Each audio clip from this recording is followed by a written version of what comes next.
হরে কৃষ্ণ। চলুন আজকে উত্থান বা প্রবোধিনী একাদশী মাহাত্ম্য সম্পর্কে জেনে নিই। উত্থান প্রবোধিনী একাদশী কার্তিক মাসের শুক্ল পক্ষের একাদশীর মাহাত্ম্য স্কন্দ পুরাণে ব্রহ্মা নারদ সংবাদে বর্ণিত আছে। মহারাজ যুধিষ্ঠির বললেন, হে পুরুষোত্তম, কার্তিক মাসের শুক্ল পক্ষের একাদশীর নাম আমার কাছে কৃপা করে বর্ণনা করুন। শ্রীকৃষ্ণ বললেন, হে রাজন, কার্তিক মাসের শুক্ল পক্ষের একাদশী উত্থান বা প্রবোধিনী নামে খ্যাত। প্রজাপতি ব্রহ্মা পূর্বে নারদের কাছে এই একাদশীর মহিমা কীর্তন করেছিলেন। এখন তুমি আমার কাছে সে কথা শ্রবণ করো। দেবর্ষি নারদ প্রজাপতি ব্রহ্মাকে বললেন, হে মহাত্মা, যে একাদশীতে ভগবান শ্রী গোবিন্দ স্বয়ং থেকে জেগে ওঠেন, সেই প্রবোধিনী বা উত্থান একাদশীর মহিমা আমার কাছে সুবিস্তারে কীর্তন করো। ব্রহ্মা বললেন, হে নারদ, উত্থান একাদশী যথার্থই পাপনাশিনী, পুণ্যবর্ধিনী ও মুক্তিপ্রদায়ী। এই একাদশী ব্রত নিষ্ঠার সাথে পালন করলে 1000 অশ্বমেধ যজ্ঞ ও শত শত রাজসূয় যজ্ঞের ফল অনায়াসে লাভ হয়। জগতের দুর্লভ বস্তু প্রাপ্তির কথা আর কি বলবো। এই একাদশী ভক্তি পরায়ণ ব্যক্তিকে ঐশ্বর্য, প্রজ্ঞা, রাজ্য ও সুখ প্রদান করে। এই ব্রতের প্রভাবে পর্বত প্রমাণ পাপরাশি বিনষ্ট হয়ে যায়। যারা একাদশীতে রাত্রি জাগরণ করেন তাদের সমস্ত পাপ ভস্মীভূত হয়।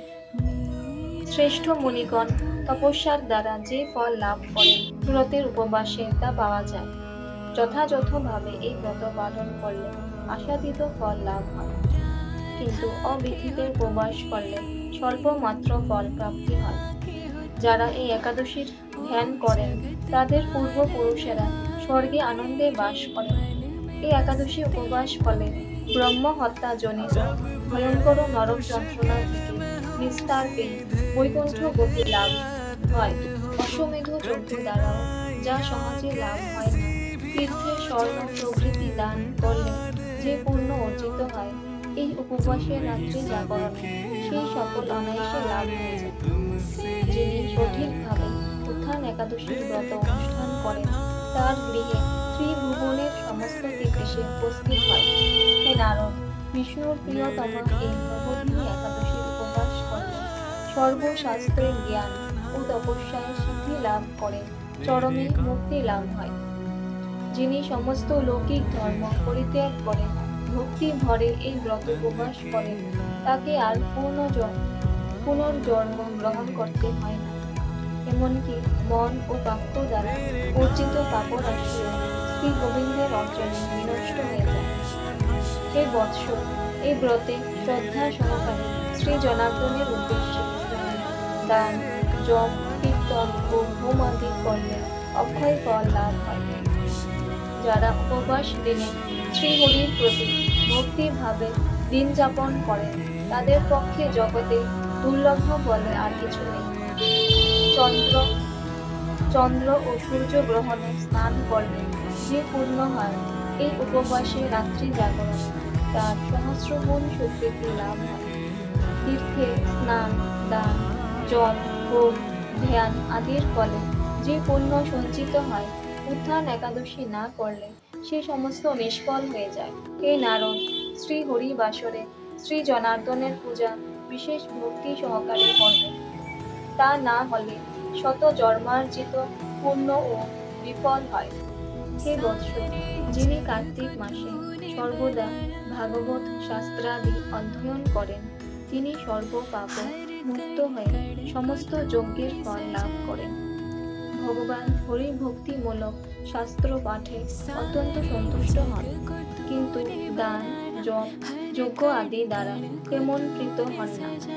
এই মাসে শ্রী বিষ্ণুর নাম, গুণ, রূপ, লীলা আদি শ্রবণ, কীর্তন অথবা শ্রীমদ্ ভাগবত আদি শাস্ত্র গ্রন্থ পাঠের ফলে শত শত গোদানের ফল অচিরেই প্রাপ্ত হওয়া যায়। অতএব হে মণিগণ, কার্তিক মাসে সমস্ত গৌণ ধর্ম বর্জন করে শ্রী কেশবের সামনে হরিকথা শ্রবণ কীর্তন করা কর্তব্য। কোনো ব্যক্তি যদি ভক্তি সহকারে এই মাসে ভক্ত সঙ্গে হরিকথা শ্রবণ ও কীর্তন করেন, তবে তার শতফল উদ্ধার প্রাপ্ত হন এবং হাজার হাজার দুগ্ধবতী গাভী দানের ফল অনায়াসে লাভ করেন। এই মাসে পবিত্রভাবে শ্রীকৃষ্ণের রূপ গুণাদির শ্রবণ কীর্তনে দিন যাপন করলে তার আর পুনর্জন্ম হবে না। এই মাসে বহু ফল, মল, ফুল ও গরুর কর্পূর ও চন্দন দিয়ে শ্রীহরির পূজা করা কর্তব্য। সমস্ত তীর্থ ভ্রমণ করলে যে পুণ্য সঞ্চয় হয়, উত্থান একাদশীতে শ্রীকৃষ্ণ পাদপদ্মে অর্ঘ্য প্রদানে তার কোটিগুণ স্বীকৃতি অর্জিত হয়। শ্রবণ, কীর্তন, স্মরণ, বন্দনাদি নববিধা ভক্তির সাথে তুলসীর সেবার জন্য যারা বীজ রোপণ, জল সেচন ইত্যাদি করেন, তারা মুক্তি লাভ করে বৈকুণ্ঠবাসী হন। হে নারদ, সহস্র সুগন্ধি পুষ্পে দেবতার অর্চনে বা সহস্র সহস্র যজ্ঞ ও দানে যে ফল লাভ হয়, এই মাসের শ্রী হরিবাসরে একটি মাত্র তুলসী পাতা শ্রী ভগবানের চরণ কমলে অর্পণ করলে তার অনন্ত কোটি গুণ ফল লাভ হয়। तुम ही सबके हो दुलारे।